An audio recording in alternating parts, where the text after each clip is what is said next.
This podcast is intended for a mature audience. Listener discretion is advised.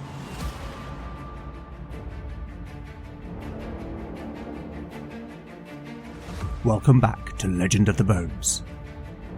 Following in the footsteps of giants, Legend of the Bones is a chimera. A mix of old-school tabletop RPG and dark fantasy storytelling.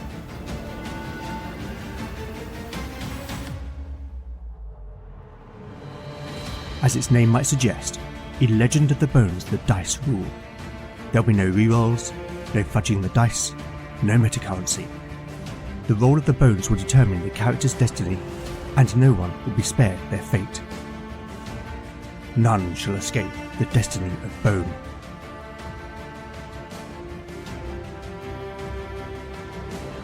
Last time on Legend of the Bones. After Valen destroyed the Tome of Woe within the cursed library, Demelza, the keeper of the Eye of Krevik, was revived from the prison of her torpor. The old mage told the history of Penmalkine and how the first keepers of the Hellstones had been drawn there as the jewels sought to be reunited. Once gathered, the dark god Mordgrim had tricked the keepers into conducting a ritual which opened a rift, a tear between the physical world and hell. The keepers gave the Hellstones to their apprentices, who scattered, vowing to keep the jewels forever apart, and leaving the first keepers to remain at Penmalkine in atonement for their sin. Piecing the puzzle together, Valen realised that the mummified wardens in the outer vault were the first keepers, and that the ritual scroll had been written by them as a means to close the rift. However, upon showing the scroll to Demelza, it became clear that enacting the ritual would come at a terrible price. Regardless, the company pressed on, leaving the library through its most logical exit. The companions entered a strange corridor, where the very darkness itself seemed to be alive, and through which even the Moonstone's magical light struggled to penetrate.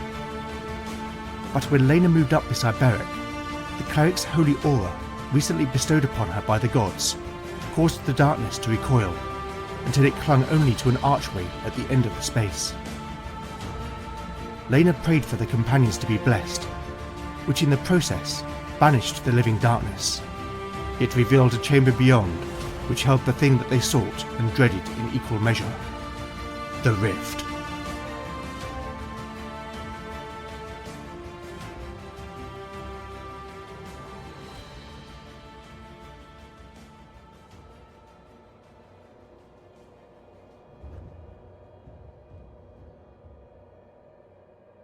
Chapter 67, Part 1, Day 62, Evening. Party status: Beric, 61 out of 61 hit points. Lena, 39 out of 39 hit points. Valen, 22 out of 22 hit points. Talion, 32 out of 32 hit points. Eadith, 14 out of 14 hit points. Demelza, 11 out of 11 hit points. Spells available: Valen has memorized Charm Animal, Push, Shield, Soothe, Revive, Clairvoyance, and Dragon's Breath. Talion has memorized Earworm, Resolve, Poetic Prose, Pitch, Imbue, and Lullaby. Eadith has memorized Flame, Sleep, Camouflage, and Knock. Lena can pray for 2 first-level miracles, 2 second-level miracles, 2 third-level miracles, 2 fourth-level miracles, and 1 fifth-level miracle. Beric should have been terrified. His feet should have rooted to the ground, as the cold fingers of dread encircled his heart, squeezing tighter with every breath. Yet, when the radiance of Lena's blessing washed over him, the terror drained away. He was still afraid, the taste bitter on his tongue. His stomach lurched, but even so, he stood ready, braced to face whatever horror waited beyond. "Come on," he said decisively, stepping forward and leading the others through the archway. The space beyond yawned into a vast pillared hall, like the nave of some dead god's temple. Its size defied measure as the shadows faded to black, yet its grandeur shrank before what lay not 60 feet ahead. The atmosphere, thick and hot, shimmered unnaturally around a tear in the very air itself. It hung in space, like a wound in existence, a rent that bled light and darkness in equal measure. Its edges rippled and pulsed, rimmed in a glow like molten metal, while heat rolled off it in waves, carrying the stench of scorched stone and sulphur which clung in the companions' throats. Inside the rift there was no depth, only a seething void of flickering crimson fire and restless silhouettes swirling like the tides of some alien sea. Sometimes shapes loomed near the tear's edge. Claws, hands, grotesque leering faces, before dissolving back into the abyss. It radiated evil, pure, unadulterated evil. It was not merely a portal, but an infection, an ulcer festering on reality. Its taint a sickness on the world. "The Nine Protectors!" Lena exclaimed, instinctively reaching for her holy symbol. "What now?" Beric asked, his voice a low growl under the oppressive heat. "We must make haste," Valen replied, his voice threaded with urgency, the ritual scroll clutched in his hand. The mage caught Demelza's gaze, and the pair exchanged the briefest of nods, both understanding the silent vow. The old mage dropped her satchel by the nearest pillar and moved quickly to stand before the rift. "What are you doing?"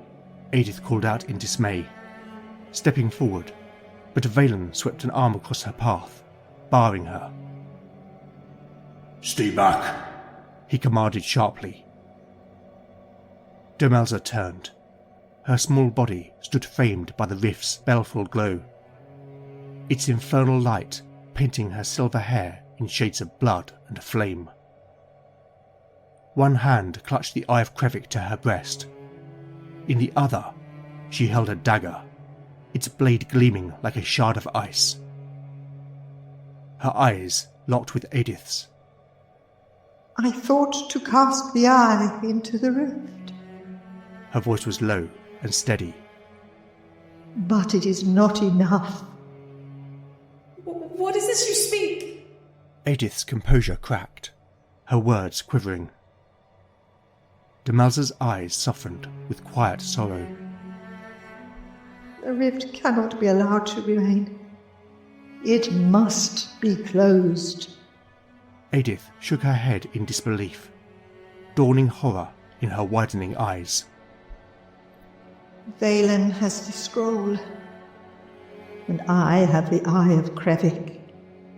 The old mage paused, hesitating on the precipice of the final truth. "But it also demands the sacrifice of its keeper." "No!" Eadith cried out, surging past Valen and flinging herself at her master. She wrapped her arms about Demelza with desperate strength. The old mage embraced her for a heartbeat, then gently pried her free. "Fear not, dear." Demelza soothed, her voice like soft wind. "My time is spent. The blade will do its work, and as my life fades, Valen will cast my body into the rift." The old woman's eyes burned with a fierce, otherworldly light. "The rift shall have my flesh, but with ancestors' help, my soul shall escape to the other world." "You cannot! You must not!" Eadith pleaded, her eyes flickering to the amulet, now glinting at Demelza's breast. With a sudden surge, she seized Demelza's arm, yanking her back from the rift's edge. The old mage struggled against her, telling her to stop, but in her weakened state, she had not the strength to resist. Beric and Lena started forward to pull them apart, when suddenly Talian's voice split the air. Look out!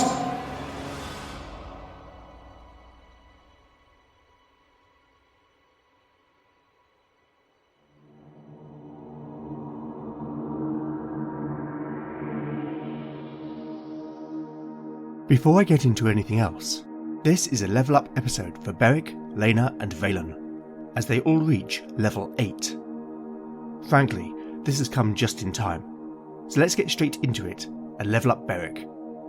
Rolling a d8 for the warrior's new hit points.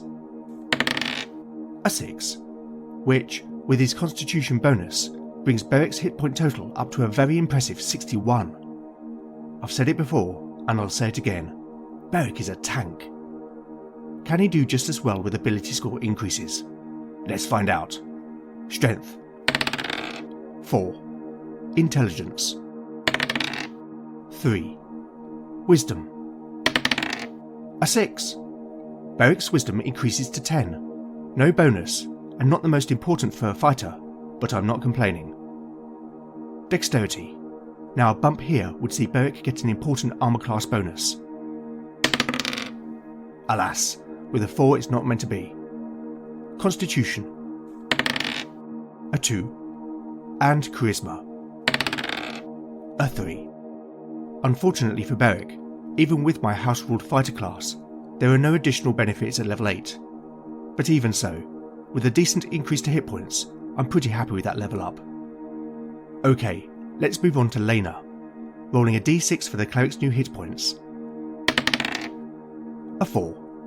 With her constitution bonus, Lena's hit points rise to 39. Now for any ability score increases. Strength 1. Intelligence 5. Wisdom. Now a 6 here would replace the point of wisdom that Lena lost back in episode 60. Nope, I got a 1. Dexterity 4. Constitution a 6. Lena's constitution increases to 15. No extra bonus though. And Charisma a 1. That was a decent level up, but it doesn't end there, because at level 8, clerics get a significant increase to the miracles they can pray for each day. From now on, Lena will be able to pray for an additional first level miracle, an additional second level miracle, and an additional fourth level miracle. Very nice. Okay, so let's finish off and level up Valen, rolling a d4 for new hit points. A 1. While with my half-min-out rule, Valen's hit points increased to 22. Can he make up for it with ability score increases? Strength 5. Intelligence 3.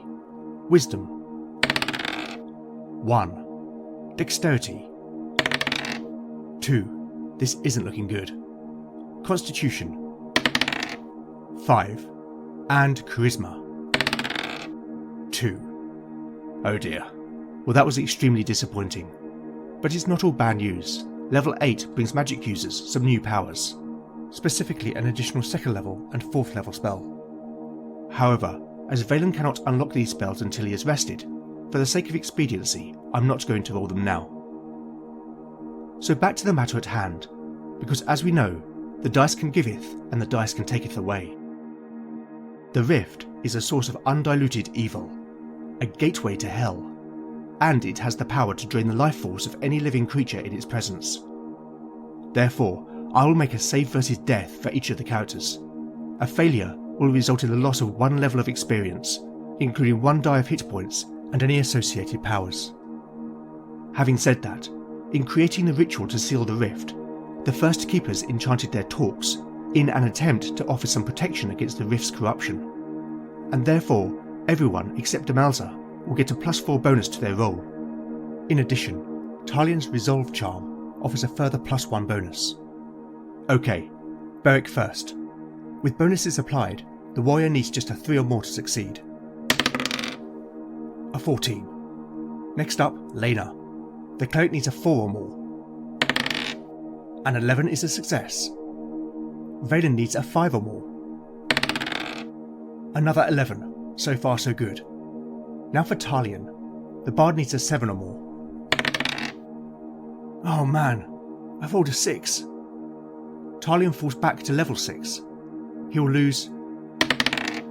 Ouch, 5 hit points, as well as his last learnt spell, which was Earworm. That is bad news for Talion, and couldn't have come at a worse time. What about Eadith? She is most at risk, needing a 12 or more. But a 17 is more than enough. And finally, Demelza, who needs a 7 or more. An 18. Well, whilst that could have been worse, I'm not happy about Talion. But then again, this was never supposed to be an easy ride.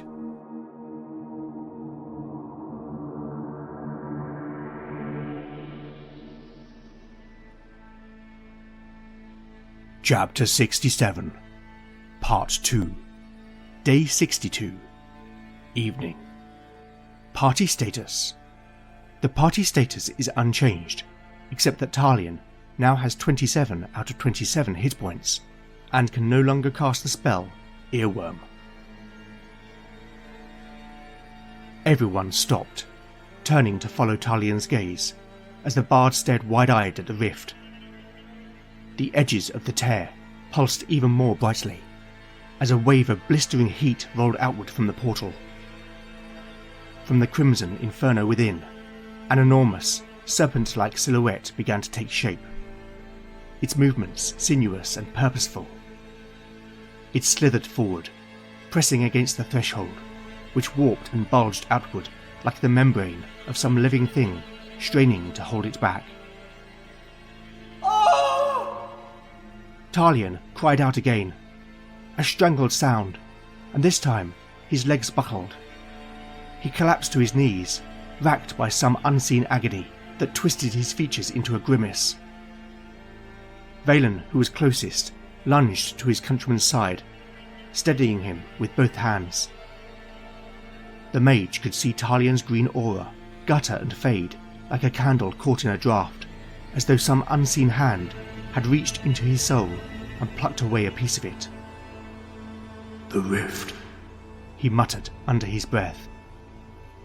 The bard whimpered, the pain ebbing, but leaving his face bloodless and drawn. His skin, slick with sweat, glistened in the rift's infernal glow. Talion's eyes lifted to meet Valen's.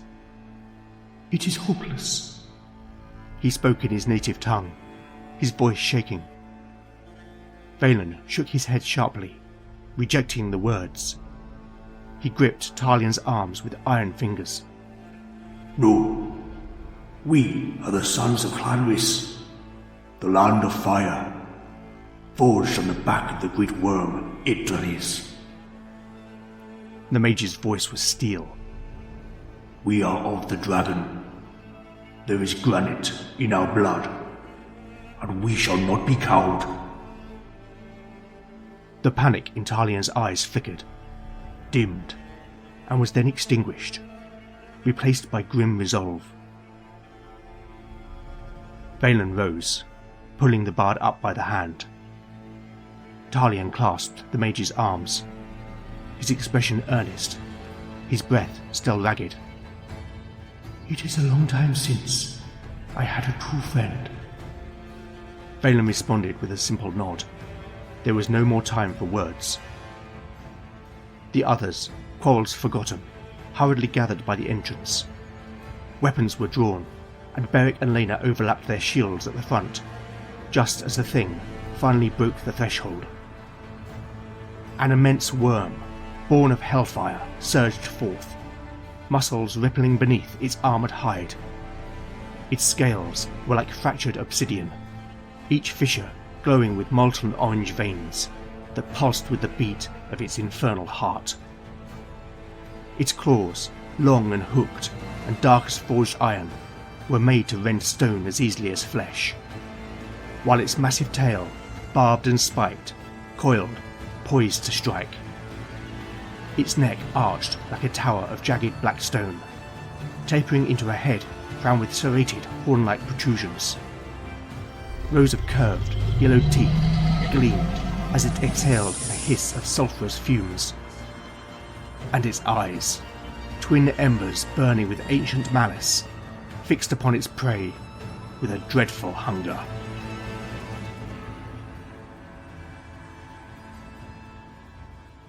Entering combat.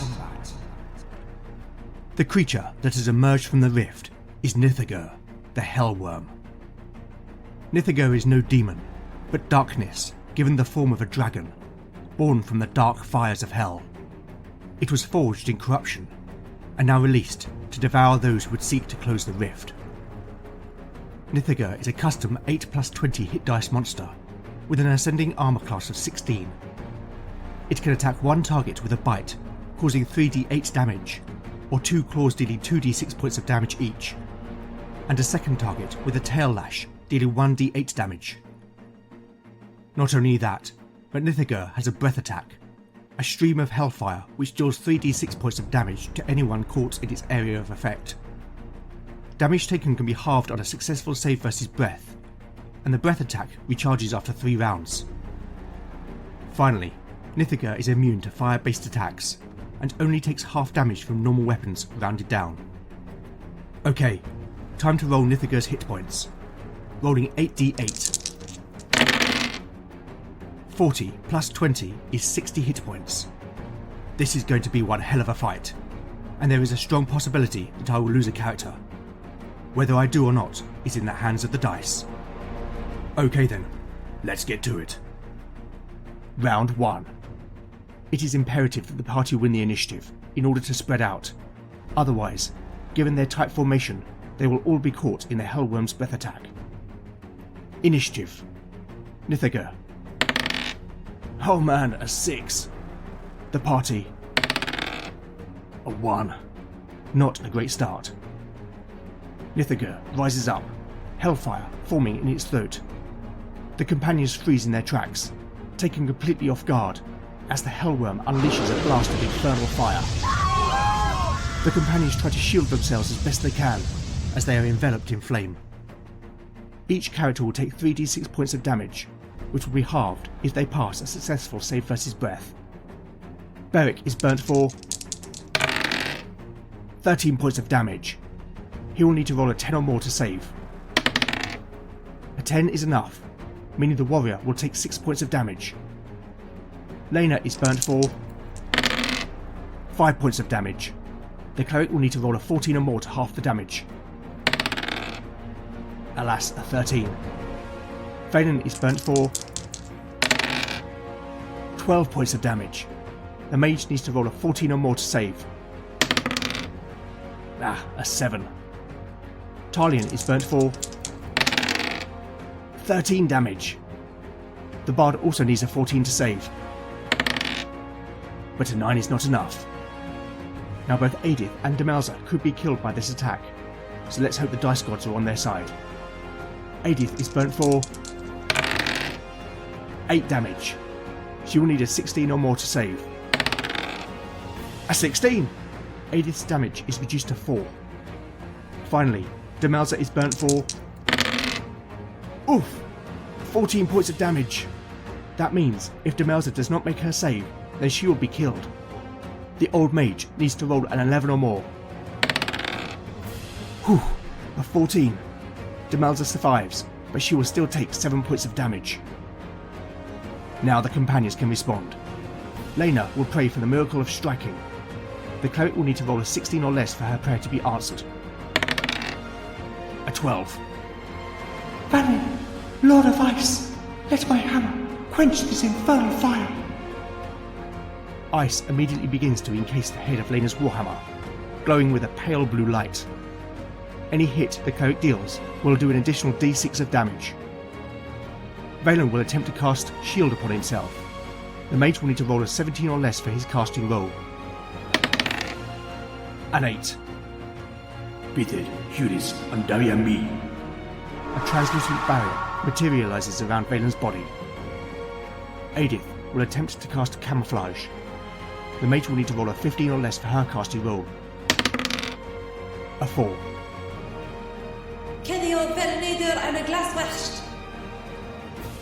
Eadith's form takes on the colour and markings of the stone chamber, disappearing from sight. Demelza steps forward, pulling a scroll from her satchel, and begins to read the arcane runes. The old mage will need to roll a 16 or less to successfully invoke the spell Arctic Blast, which is written on it. A 6. Garauk I Gwent Roenya. Demelza outstretches her hand as the scroll crumbles to dust. A sudden blast of frozen air shoots from her hand, causing 3d6 damage. That's 9 points, but the Hellworm can halve the damage if it rolls a 12 or more for its save. A 19. Okay, Níðhöggr takes just 4 points of damage. Talion knocks an arrow and shoots. Given the short range and the size of the target, the bard will need to roll a 12 or more. But with an 11, the arrow bounces harmlessly off the Hellworm's scaly hide. Beric hefts his still smouldering shield and charges. The warrior will need a 7 or more to hit. A 10 for a total of 9 points of damage. Beric gets inside Níðhöggr's reach and slashes the Hellworm's neck with his feather. The creature roars in pain and fury, realising this puny human wields an enchanted blade, as molten orange-yellow blood sprays from the wound, hitting against the warrior's shield. That was a brutal round for the companions, and while they have managed to wound Níðhöggr, they need to maintain their momentum as we enter round 2. Initiative. Níðhöggr. A 5. The party. Yes, a 6. By now, the companions have spread out to avoid another breath attack. Demelza runs for cover behind a pillar. She has to stay alive to complete the closing ritual. Eadith, meanwhile, now hidden by her camouflage spell, tries to maneuver behind the creature. Talion knocks another arrow and shoots. An 18 is a hit for 3 points of half damage, as his arrow embeds itself between 2 of the Hellworm's scales. Still inside the Hellworm's reach, Beric hacks again with Callous Cledder. An 11 is a hit for a total of 12 points of damage, as the enchanted blade bites home again, this time opening a vicious cut down the inside of its right leg. Níðhöggr roars again, its molten blood now flowing freely. Lena runs forward, trying to connect a blow. The cleric needs a 13 or more to hit. But with a 7, Níðhöggr steps back as it recoils from Beric's blade, and the cleric swipes at air. Finally, Valen, with no other offensive magic that he can spare, joins the melee. This is a big risk, and I know that conventional wisdom would say not to put your magic user into melee with a dragon. But Valen has vowed never to let Lena face death alone. He swings his bronze staff, needing a 13.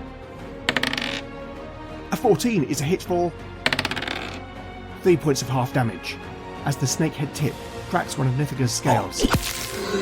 That was a decent round for the companions, but now Níðhöggr will strike. Only Beric, Lena and Valen are viable targets. It will use its bite attack first, targeting... It's Lena. Níðhöggr will need to roll an 11 or more to hit the cleric. A 1! That's a critical fumble! The Hellworm lunges forward, snapping with its huge jaws. At the last moment, Lena dives to one side, and the Hellworm's head crashes into one of the pillars. It crumples to the floor, momentarily stunned. Níðhöggr will miss its next turn. I will, however, allow its tail lash this turn. It will target... Valen.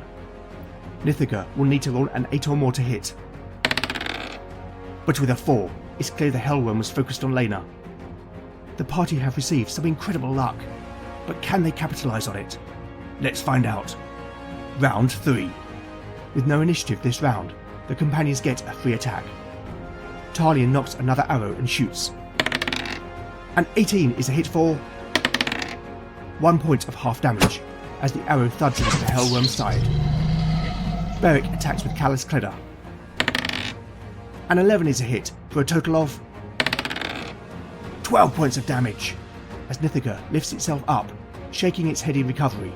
Beric gets under the Hellworm's huge mass. The warrior swings Callous Cledder in a wide arc, which rips through the beast's soft underbelly. Molten blood splatters on the flagstone floor as its viscera starts to spill out. Níðhöggr screeches in pain and fury. Lena, having dodged the Hellworm's attack, turns and brings her warhammer down in an overhead strike. A 15 is hit for a total of 5 points of damage. The cleric's warhammer smashes into the creature's scaly hide, ice spreading from the impact. Valen swings his bronze staff.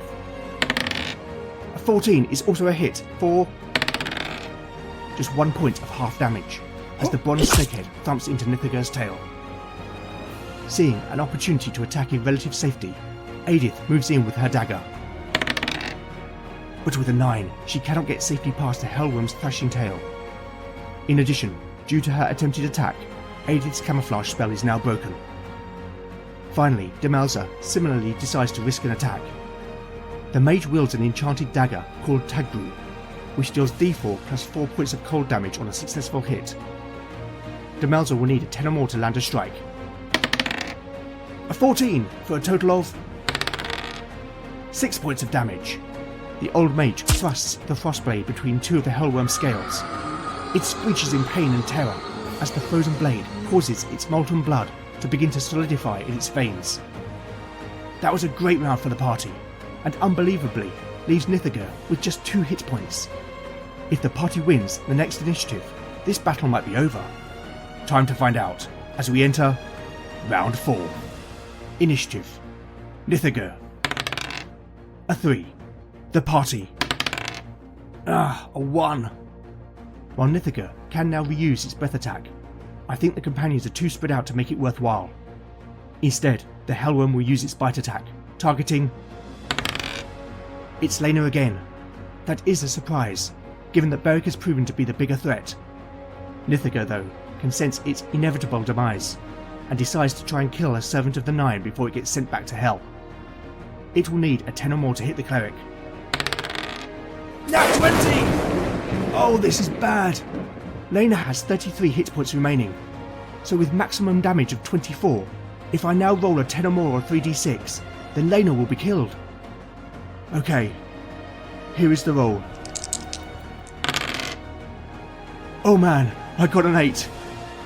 Níðhöggr, in its death fury, lunges at the cleric. Lena tries to dive out the way, but the Hellworm's jaws snap around her torso before she can escape. Lena screams as the jaws clamp down with enormous pressure, crushing her ribcage, and dagger-like teeth puncture her flesh. Valen cries out, "No!" and the others watch in dismay as Níðhöggr tosses Lena's limp body to one side. Lena is gravely wounded at just 1 hit point, but by some miracle, she still yet lives. Things have just got very real. If the party cannot kill Níðhöggr during their attacks, then the chance of a character death will be almost certain. But before that, Níðhöggr will lash out with its tail, targeting... It's Eadith. The Hellworm needs just a 4 or more to hit. A 7 for 4 damage. Níðhöggr's tail sweeps Eadith off her feet, and the mage lands with a thud. Talion knocks another arrow and shoots. But with an 11, the arrow bounces harmlessly off the Hellworm's scaly hide. Beric, fury in his heart, and believing Lena to be dead, charges forward. A 15 is a hit. No need to roll damage. He thrusts Callous Cleda into Níðhöggr's right eye. The big warrior roars as he drives the blade home, piercing the Hellworm's brain. Its legs buckle, and it crashes lifelessly to the floor. The battle is over.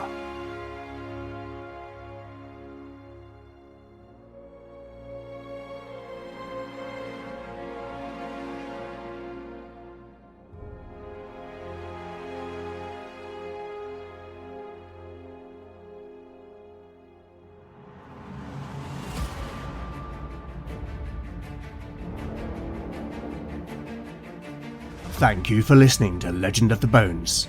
I hope you've enjoyed the show. If you like what you've heard, then please consider rating and reviewing the show in your podcatcher of choice. Not only do I love seeing the feedback, but it really does help the show reach new listeners. As always, where would I be without my amazing cast of voice talent? Returning to the show, playing the role of Demelza, is my mum, Ros Williams.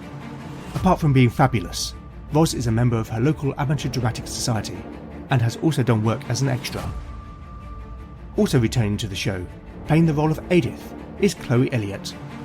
Chloe is an actor, singer, composer and content creator, as well as being a cast member of A Deck of Many Aces, an actual play D&D podcast. My sincere thanks to both my mum and Chloe, whose links I'll put in the show notes. You can also help by liking or reposting new episode announcements, or by recommending the show online or to a friend. You really can't beat the power of word of mouth. Alternatively, if you would like to show your appreciation by buying me a metaphorical cup of tea, then I have a Ko-fi page at ko-fi.com/Legend of the Bones. Any donations will go towards the show's running costs. I also have a range of merchandise, which can be found at www.redbubble.com/people/legendbones. All items are presented at zero markup. I make no money from them. It's purely to give something back to fans of the show. Finally, I'd love to know what you think of the show, and I do respond to every message I receive. So with that in mind, you can contact me on X at legendbones, Blue Sky at legendbones, Mastodon at legendbones, at ttrpg-hangout.social, Instagram at legendofthebones, email at legendofthebones@gmail.com, or go to legendofthebones.blogspot.com for show notes, house rules, character profiles, art, maps and more. Join me next time to find out what awaits our adventurers as the bones decide their fate. None shall escape the destiny of bone. Are you looking for a great listen? Fancy stepping into a world where the heroes are forged in the fires of fate and where every decision could result in glory or ruin? Then welcome to Realm of Rolls, the home of beautifully produced RPG fantasy adventure podcasts. Join our dynamic and experienced cast of creative dungeon masters and players as they bring colourful heroes with secrets, villains with motives, and allies with agendas to life, all wrapped in thrilling, inspiring and immersive settings, where fate can be a friend or foe, and destiny can take a dark turn or an unexpected twist in the blink of an arcane eye. Experience the rush of intense combat, the highs and lows of emotion, and let's not forget that the only thing more unpredictable than the plot is the roll of the dice. Pick up the links to our podcast streaming and socials, latest news and a showcase of trailers at realmofrolls.co.uk.